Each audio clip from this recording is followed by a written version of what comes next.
Hey, my P investors, are you guys ready for some more crypto gossip? Because I am.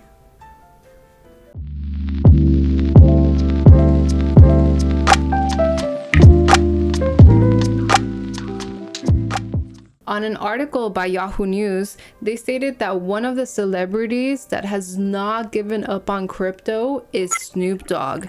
He is a heavy investor in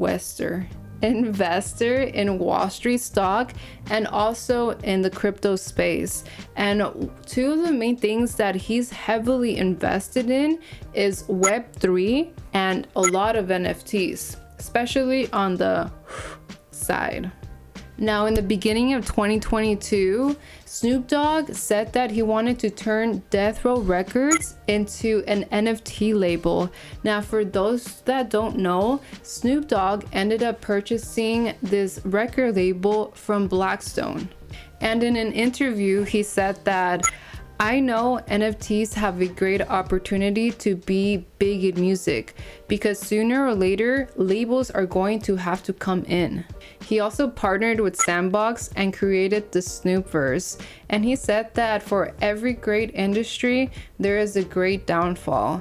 And he's also continues by saying, here's been a depression in every industry you can look at: alcohol, tobacco, clothing, food, every industry you can imagine. Now, during this crypto winter, what basically happened is that anybody who was acting in not great faith ended up getting unveiled by all the things that are going on in the economy. Some people are going bankrupt. Other people who were really scamming people are being uncovered from underneath the ground. And basically people now are outing them and seeing who they can trust and who they can't. The future of tech is inevitable. And what will happen is that the technology needs to keep pushing through, even through the hardest times in human history, through what's happening on in the economy. And again, if you guys heard my last episode, I'm not going to say those words because YouTube keeps stalking it off, but it just has to keep pushing through. And we are always advancing even when we don't want to recognize, because sometimes in the hardest times that we pass through, all we're focused on is basically how to survive, how to pay our next bills for next month. With that being said, Snoop Dogg is right when he is stating that eventually these stocks in crypto will go up. And it's very hard for people to take off their glasses of worry and actually see what's going on with the market. Those who can invest, which are the 1% up here, will have the advantage of putting in money because they already have money to make more money. But a lot of us don't have the luxury to even invest because even if we already did, are already taking it out to go ahead and pay our next bills.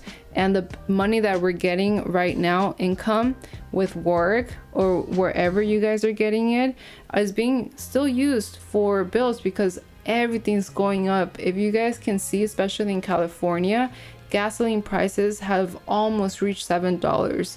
It's like tiptoeing on that line.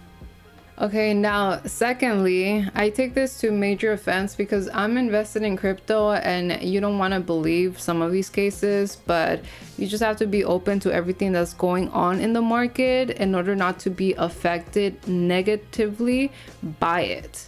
So Business Insider released an article about crypto being the postmodern pyramid scheme. Now, Paul Krugman is a top economist that has labeled cryptocurrency the postmodern pyramid scheme, which was previously called the crypto subprime. I had to look that one up. I couldn't remember it. Now, for those who don't know what subprime means, which I didn't when I read that, is that it is referring to a credit or loan arrangements for borrowers with a poor credit history, typically having unfavorable conditions such as high interest rates.